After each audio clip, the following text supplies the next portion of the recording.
අද දිනත් ලිබර්ටි වටරවුමේ ජනතාව පාරට ඇවිත් තියෙනවා. ඔයගොල්ලෝ දන්නවා මේ වෙන විට අපේ රටේ මිනිස්සුන්ට සාමකාමීව විරෝධතාවක් කරන්න ගියාම පෙළපාලියක් තියන්න ගියාම විරෝධතා පෙළපාලියක් තියන්න ගියාම නීති 550 ජාතකයා ඔක්කොම උස්සගෙන එනවා. නීති 550 ජාතකයක් උස්සන් එනවා මේ අරක මෙහෙමයි මේක මෙහෙමයි මෙහෙමයි කියලා. ඉතින් මේ රටේ ජනතාව ඉල්ලන්නේ පද්ධති වෙනසක්. මේ රටේ මිනිස්සු ඉල්ලන්නේ සැබෑ වගවීමක්, යුක්තිය, සාධාරණත්වය. ඉතින් අදත් මේ ලිබර්ටි වටරවුමේ විරෝධතාව මේ ආකාරයෙන් පැවැත්වෙන්නේ මේ ජනතාව ඉල්ලන්නේ යුක්තිය, සාධාරණත්වය. හරි. මේ රටේ පාලකයන්ට කිසිම ගාණක් නැහැ. පාලකයෝ Tamanට ඕන විදියට වැඩ කරගෙන යනවා. අපි දන්නවා හැමදේම ජනතාවගේ කර මතින් තමයි ඊට පස්සේ යන්නේ. නීති ඔක්කොම ಜಾති දාගෙන ඇවිල්ලා 550 ජාතකයන් නීති දාගෙන ඇවිල්ලා ඔක්කොම කියන්නේ මේ රටේ හොරා කාපු එකට විරුද්ධව නෙමෙයි. මේ රටේ අහිංසක අසරණ ජනතාවට විරුද්ධව තමයි, ඔවුන්ගේ භාෂණයේ නිදහසට විරුද්ධව තමයි මේ සියල්ල කටයුතු කරන්නේ. ඉතින් මේ අද මේ ආකාරයෙන් විරෝධතා පෝරු ප්‍රදර්ශනය කරමින් මේ තිමිරිගස්ය අය හා මේ ස්ථානයේ විශේෂයෙන්ම ලිබර්ටි වටරවුම හා තිමිරිගස්ය අය තමයි දැනට ක්‍රියාත්මක වෙන මූලික විරෝධතා දෙකක්. තව මොරටුව, ඒ වගේම අපි දන්නවා මොරටුව හා නුගේගොඩ යන ප්‍රදේශවලත් මේ ආකාරයෙන්ම විරෝධතා ක්‍රියාත්මක වෙනවා. ඉතින් ලිබර්ටි වටරවුමේ විරෝධතාවයේදී අද අපි මහජන අදහස් වලට යමු. විශේෂයෙන්ම මොනවාද හිතන්නේ මේ දැන් රුපියල අවප්‍රමාණය වෙලා ආයෙ දැන් ඔන්න උඩ ඇවිල්ලා තියෙනවා එකපාරට. ඉතින් මේ හැම දෙයකම ජනතාව තමයි තැලෙන්නේ. ඉතින් මොකද හිතන්නේ මේ සම්බන්ධයෙන්? Everybody was so thankful to Ranil when it came down. Now what happened, Chiranta? Now it has gone sky high again and it's supposed to go much higher now. You know, what are people saying now? Even though the dollar reduced even earlier, did the price of things reduce? Everything is so expensive. I was just talking to these ladies today. They were talking about even just a bar of soap. How expensive is a bar of soap nowadays? And what they're saying is even the strength of the soap has reduced. You know, so what you could use for 2 months, now you can use only for 1 month. They are the people who are feeling it the most, Chiranta. They are the ones who are living on daily wages and they are really, really feeling it. You know, people think everything is hunky-dory now that we have got IMF, now that economic stability. I don't know what stability they're talking about. You talk to the average person on the road, how much they're struggling, how much life is so difficult for them. It's easy maybe for you and me, Chiranta, but not for them. You know, the millions and millions of people, they are still struggling and some of them are starving. You know, there's a person who comes here to join us at Liberty. Sometimes he comes, Chiranta, with only having plain tea for the whole day. Imagine, he comes here at 5:30 in the evening, he has not had a single meal. There are people like that, and we are talking about, you know, everything being back to normal. And even mothers now robbing for milk packets in stores. What about mothers abandoning children? My God, my heart bled that day when how can a mother leave her children and go away? It must take her so much to be able to do that, Chiranta. You know, what extreme has she been pushed to abandon her own children? You know, I'm a mother. I can't even think of how I could come to do that. You know, it's really sad. And people say everything is improving and the situation is much better. I don't see that. You talk to the average person, you don't see that either. You know, in Colombo, yes, we always had our comforts here. But look at the other people. You know, there are people who are starving for 1 square meal a day, Chiranta. There are school children who can't go to school because their parents can't afford. I mean, that just, you know, our country boasted of one of the best education systems in the world. You know, when I lived in Botswana, people used to ask me, they used to say, you know, all Sri Lankans have studied so well. Tell us about your education system. And I used to boast about how we have free education, da. Look at the situation now where children who want to go to school can't go to school because they just don't have the finances. The parents don't have money to give them their uniforms or their school, the shoes, to buy the books. So instead they are at home. That is really sad, Chiranta. You know, we get millions from IMF, we've got millions from India, we've got millions from this place, that place. All these big corporates are apparently giving a lot of money. Where is all this money going to, Chiranta? Where is this money going to? Why is it not going to the people who need it the most? Where are the medicines? I know doctors who have cancelled all their surgeries. Why?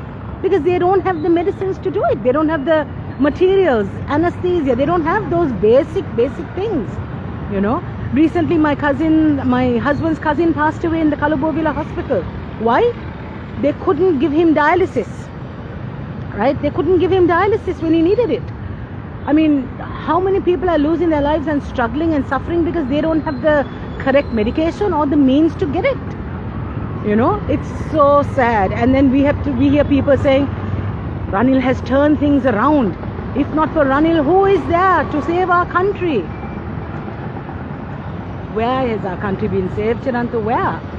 What are they seeing that I'm not seeing?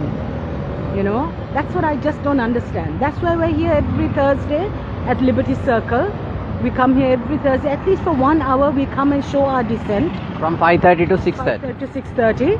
Because if we don't, people are going to think everything is perfectly normal. Now at least all the people who drive past, I welcome everybody to come and join us, because at least the people who are driving past will carry the tale home. Oh, there were people protesting today. Oh, there were people who are showing that they are upset with the bad governance of our country. That's the message we're trying to send out, Chiranta. You know? And when are we going to see accountability for what's happened to our country? The people who robbed this country are pulling all the strings still, right? We had them hiding, we had them running for their lives, they fled the country. Now they're all back, you know, being honored, you know, being made presidents and heads of sectoral committees and what have you. I don't know what's happening. What is Ranil doing? Please show me one positive thing that Ranil has done. You know, that's what I'd like. I keep asking his people and they'll say, what about the fuel? I'm like, oh my God, so my 40 liters of fuel is supposed to be compensation for destroying this whole country? Ayyo. Anyway, Chiranta, I'm here to just show my dissent because I'm not happy with what's happening in my country. My fellow people are crying out. They're not being heard. You know, people are listening to advisors. Look at the type of advisors Ranil has. Each day we hear of another crazy person being appointed as an advisor. People who they themselves don't have the, you know, the mandate of the people. They themselves are not people who the ordinary citizen would recommend even to be in some sort of higher up position. And here they are being advisors to the president. You know, I can just see things going from bad to worse, Chiranta. I can't see any light at the end of the tunnel. And that's what is worrying me. It's been 1 year now, 1 year since the Aragalaya, right? 1 year, and what have we got? We've just gone backwards. Just gone backwards. So we're here every Thursday to just show our dissent, to show that we want justice. Look at all the people who are facing injustices, who are facing suppression. People are not allowed to open their mouths. This poor comedian who is arrested for something she said in April that people have twisted and edited to make her look bad, said that in May. Now suddenly she's arrested under the ICCPR. What on earth? And a poor man who is a vlogger who just shared her clip is also arrested. We all share things, Chiranta. We all share things all over the place. Are we all now going to be arrested under the ICCPR just for sharing something? You know, the rule of law in this country has really gone to the dogs, you know. Where is this rule of law? You know, we talk so much about it being a pillar of our country, right? The rule of law. I don't see it anywhere. We should cry out, one country, one law. That was our slogan for so long, right? We are very selective in our laws here in this country. People who need to be arrested are walking the streets scot-free. Poor comedians who said something way back 3 months ago, suddenly they are arrested. What is this one country, one law, Chiranta? Right? This is a selective law, isn't it, our country? I'm sorry for ranting and raving like this. Today is not a good day. So anyway, විශේෂයෙන්ම කියන්න ඕනේ අපේ රටේ ජනතාව තේරුම් ගන්න ඕන දෙයක් තියෙනවා.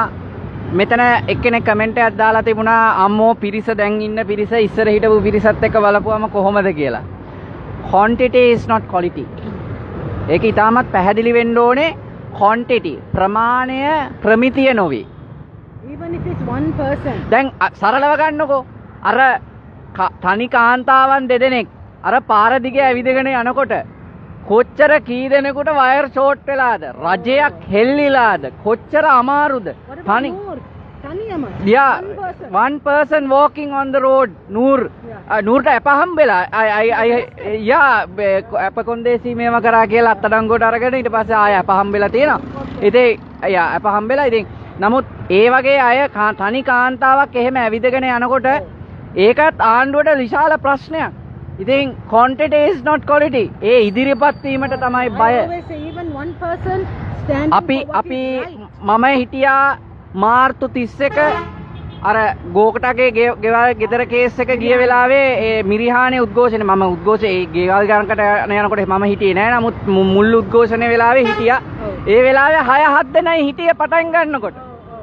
පටන් ගන්නකොට වීඩියෝ එකක් දාන්න ලැජ්ජාවේ හිටියේ 6-7 දෙනයි හිටියේ. හරි. ඉතින් we came, the police chased us away, from the middle there. Yeah, they said, we were 5 people here and 200 policemen. Yeah. I mean, that's ridiculous. This is our taxpayers' money, right? That's going to... So we looked and said, the police have come for a protest that day. Yeah. And we were here to cheer them. Yeah. So anyway, Thing, we will be here every Thursday.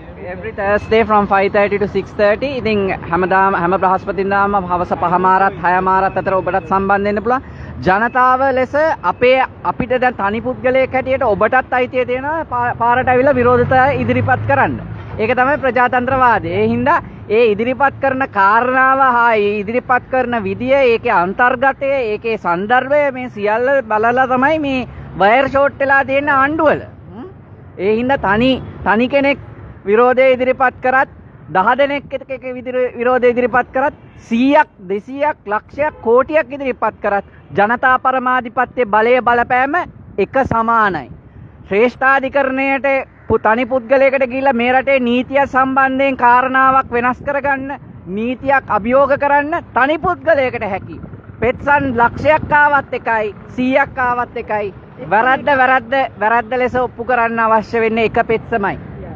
ඉතින් එහෙමනම් ඒක සරලව තේරුම් අරගෙන wire short වෙලා ඉන්න කට්ටිය දිහා බලලා තේරුම් අරගෙන දැන් මේ අවස්ථාවේ මෙතන පොලිසිය ඇවිල්ලා ඉන්නවා නේ. පොලිසිය ඉන්නවා අපිට වඩා.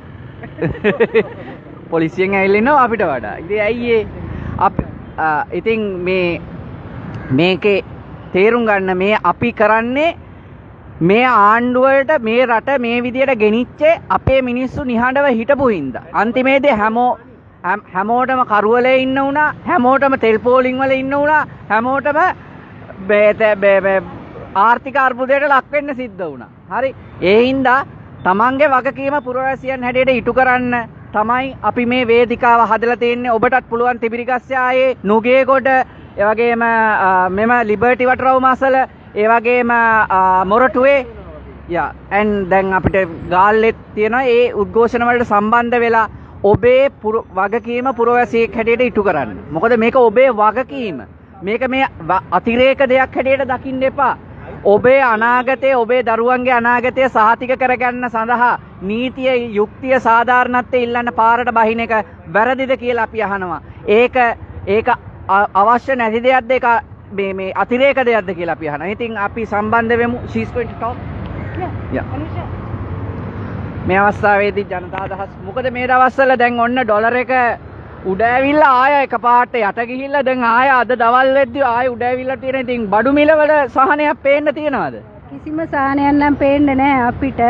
ඉහළ යනවා පාල යනවා කියන හැමදාම එක තැන තමයි.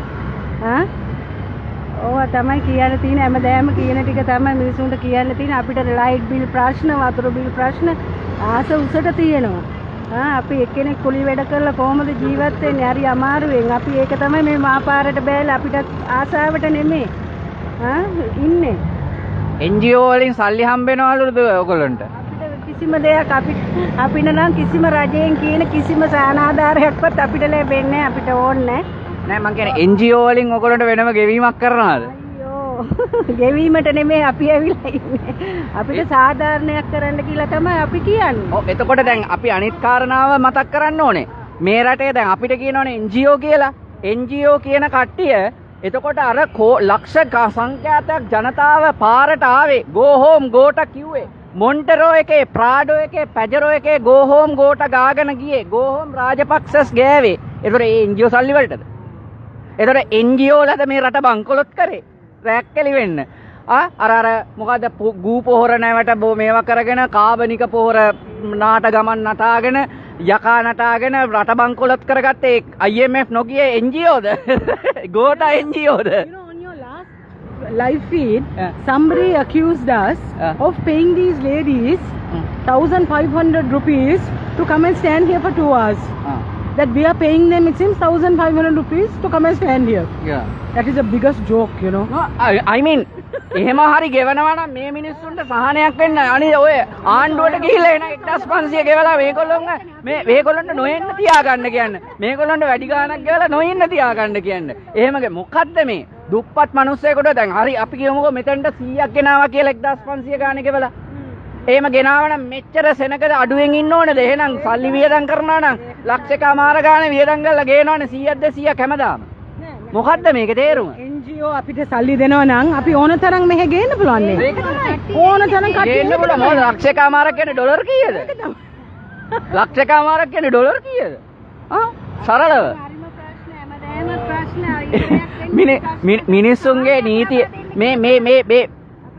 මේ බෝඩ් වල තියෙන දේවල් විසඳුවද කියලා බලන්නකෝ. මේ තියෙන මේ ප්‍රශ්න විසඳුවද?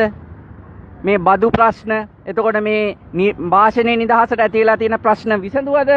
විසඳලාද? ඔන්න මේවා විසඳලා නම් අපිට කියන්න අපේ නෑවිත් ඉන්න. මේවා විසඳලා නම් මේ මිනිස්සුන්ව පීඩණයට ලක් කරන එක, මර්ධනයට ලක් කරන එක විසඳලා නම් අපි නෑවිත් ඉන්න පුළුවන්. අපේ රටේ මේ රට විනාශ කරපු, බංකොලොත් කරපු දේශපාලකයන්ට එරෙහිව නීතිය ක්‍රියාත්මක කරලා නම් එන්න පුළුවන්. මොන හරි කියන්න කැමතිද අද? අද මේ කොහොමද මේ දවස්වල මේ ජීවන වියදම දැන් අඩු වෙලාද වැඩි වෙලා ඒක අපි එදත් කතා කරා. එතකොට මේ කොහොමද ජීවන වියදම නෙමෙයි ජීවන තත්ත්වය කොහොමද? ගිහිල්ලා බඩුවල දැන් කඩෙන් කෑම කනකොට එහෙම කෑමවල ප්‍රමිතිය හොඳද? දැන් අපි දැක්කා මේ කෑමවල ප්‍රමිතිය එහෙම හොයනවා ආණ්ඩුව ගොඩක්. කෑමද කියන්නේ මම 20000ක් පඩි ගත්තා. 7-5ක්වත් නැහැ. මොකද බඩු වල ගණන් වල කන්නේ කොහොමද අපි ජීවත් වෙන්නේ? 20000ක පඩියකින් ජීවත් වෙන්නේ. කෙලි හැමදාම ගියොත් නැත්තම් 13යි 12 එහෙම හම්බ වෙන්නේ. අර හැමදාම ගියොත් මඩම එතකොට ලයිට් බිල් 13000ක් වෙලා තියෙනවා. වතුර බිල 6000යි. ඒක අපි වතුර බිල ගන්න කණ්ඩ දැව බොන්න මත ජීවන අපිට ජීවත් වෙන්න බොහොම අමාරුයි. කියන්නේ මේ බීරම වැඩි එළවලුවක් කන්න බෑ මිනිස්සුන්ට. මාළු මස් ටිකක් කන්න බෑ මිනිස්සුන්ට. ලේට් එකට පිටි පැකටක් ගින් දෙන්න. පිටි පැකටක් බොන්න පුළුවන් මිනිස්සුන්ට. පිටි පැකට් උගල 1000 ගානයි. මම එදා පිටි පැකට් ඒක පිටි 400කට පොඩ්ඩයි. බෝතල් තුන්ක භාගයයි තියෙන 400 පැකට් එක. ඒකත් අඩුයි. ඒක කිරි නෙමෙයි දිය තේ වල දැම්ම දියම දිය රහයි. මේගොල්ලෝ මොනවාද? ප්‍රමිතිය අඩුයි ඒ කියන්නේ ආහාරවල. කොහොම බාල බඩුද අපිට දෙන්නේ. ඔයාට තේරෙන අනුව. එතකොට මොනවාද කියන්නේ ජීවන වියදම අඩු කරම් ඔක්කොම කියන්නේ වැඩි කරලා දෙන්න වැඩි. මොනවාද අපේ මේ ජීවන අපි මොනවාද ශානිය දීලා තියෙන්නේ අපිට? පල්ලියට ගහුවා ඒක කිසිම දෙයක් නැහැ. බෝම්බ ප්‍රහාරය, පාස්කු ප්‍රහාරය. මිනිස්සු තවත් අයි රනිල් කිව්වනේ දැන් මේ ළඟදී UK යනවායි කිව්වා. ආයෙ එංගලන්ත ගිහිල්ලා ස්කොට්ලන්ඩ් යාඩ් එක අරන් ඉද්ද දන්නේ රනිල්. ගහේ දාන්නේ නැහැ. ඒකන කියන්න බෑ මොනාගෙන මොන නාස්ති කරන අරන් ඉද්ද දන්නේ මොකෙක් හරි. එතකොට මේ රනිල් මම නම් කියන්නේ මේක මහින්දර පවුල නම් අපිට අපි කියන ඉක්මන ඡන්දයක් තියලා මොනවා තීරමක් විසඳුමක් ගන්න කියලා අපි කියන්නේ ඉල්ලා සිටිනවා. බොහොම ස්තුතියි. ඔය කියන්නේ ඇත්තටම ඡන්දයක් තියන්න. ඇයි මේ ඡන්දයක් නොතියන්නේ? හරි දැන් ඩොලර් එක දැන් රුපියල ශක්තිමත් වෙලා දැන් රුපියල ශක්තිමත් වෙලා මේ සියල්ල සිද්ධ වෙලා දැන් IMF බේල් එක ලැබිලා අපිට ADB එකෙන් ආසියානු සංවර්ධන බැංකුවේ තවත් ඩොලර් හම්බෙලා මේ ඔක්කොම තියෙද්දි ඇයි මේ ඡන්දේ තියන්න බැරි ඇයි? බදු වැඩි කරලා සියල්ල රාජ්‍ය ආදායම රැකගෙන දැන් මේ වාහන ආනයනය ලබා දෙන්නත් කටයුතු කරන්න මේ ඉන්නවා. දන්නවනේ චිරන්ත ඇයි ඡන්දේ දාන්නේ නැහැ කියලා. අපි දන්නවනේ. දැම්මොත් යන්නේ නමන්නේ. නෑනේ යන එනමන් නැහැ කියලා බයයි. කමෙන්ට් වල හැබැයි රඟනවා. අර කට්ටිය කමෙන්ට් වල රඟලා කියයි පුළුවන් නම් සෙනග කියලා. හරි මෙතන සෙනග නැත්තම් ඡන්දේ තියන්නකෝ. ඡන්දේ තියන්න. හරි දැන් මෙතන සෙනග අඩුයි කියමුකෝ. I came to power. You think I'm going to keep elections? අම්මෝ පුටුව රත් වෙනවා ඒගොල්ලෝ කතා කරනකොට. එවනම් අපි ඉල්ලන්නේ මැතිවරණය පද්ධති වෙනසක්. අංකයට මොනවාරි කියන්න ඕනද?